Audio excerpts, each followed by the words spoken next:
Hey friends, it's Bob with Kaler's Aquatics, and I'm just sitting here pondering if I need to consider changing the name of my channel. I have already once before, I believe, maybe twice, over the last 3 or 4 years. It's been Kaler's Aquatics for a while, but now that I have two reptiles, I think I might need to address that.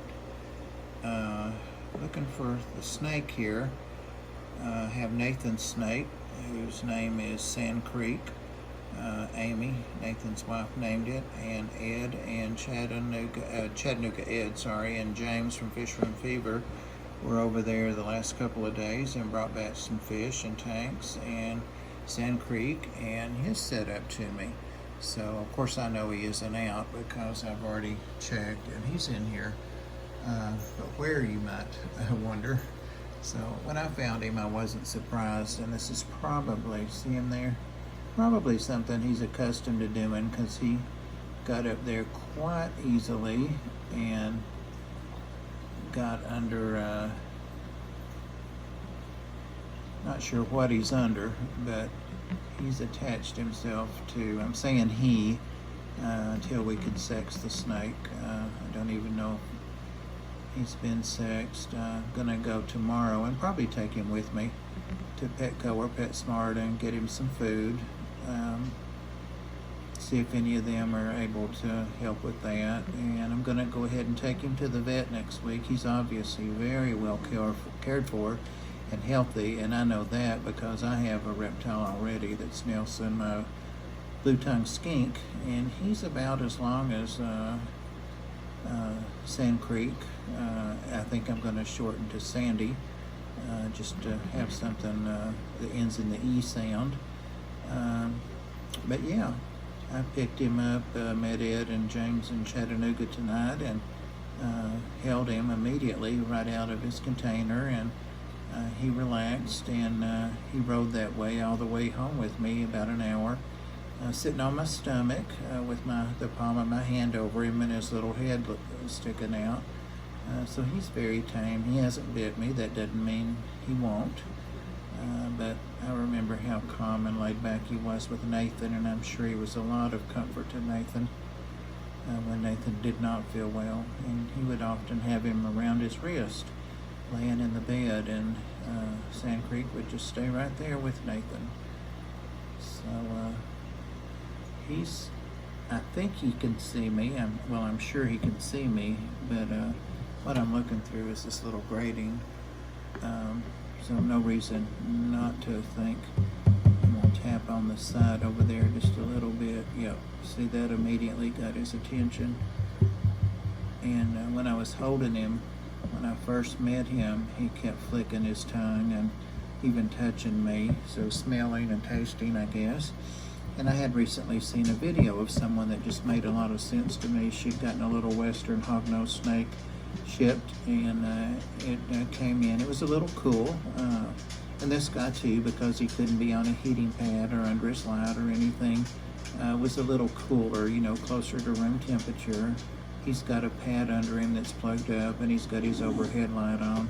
But that's one reason I took him out. He just felt a little cool and wanted to meet him. But I wanted to follow her advice, and that was to put him in a pocket or hold him close. So since I didn't have a pocket other than my pants, so I didn't know him that well, so I just held him, as I described, to my chest and then on my stomach, and he was very content to be held. So we got to get him some little unborn mouse babies. I think that's probably what he eats. Yeah, he sees my fingers there, of course.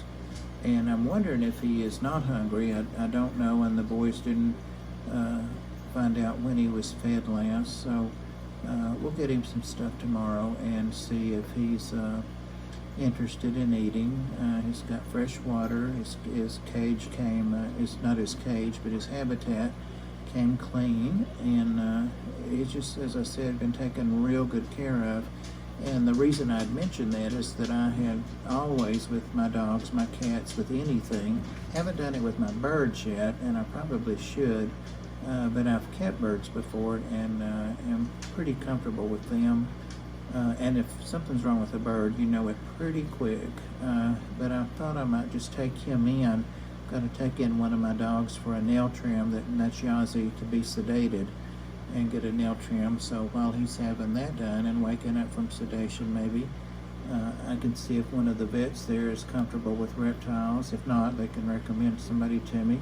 But just get a healthy well visit, what I call a well visit, and maybe weigh him again in 6 months. You know, I don't know what kind of care. I haven't studied it that closely, and I need to get on the ball with that. So, yeah, so this is kind of a debut, and I am very comfortable holding Sand Creek, aka Sandy, and have no concerns about being bit or anything. He's actually, he keeps saying he, if it turns out to be a lady, I'm going to have to learn to unsay that, huh? But he's actually a lot smaller as far as his mouth and stuff. He'll probably be a lot less bite than my skink, my blue-tongued skink Nelson. So no concerns. All right, guys. Just wanted to welcome him to our family here. We have dogs, cats, fish, parakeets, and the blue-tongued skink. I think that's everybody. And me. So thanks, guys. I appreciate you guys. And some of you know I did finally get to 1,500 subscribers late last night. So I'm already in the planning for a giveaway. And I hope to do that sometime in conjunction with the holiday weekend. So stay on the lookout for that, and when something's finalized, I'll post that on my community tab and talk about it as well. So, all right, good night, Sandy.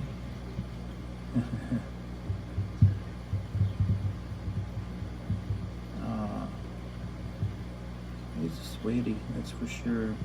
I was surprised at how soft he is too, and when he warmed up, he's just so supple. It's a really a cool pet to have.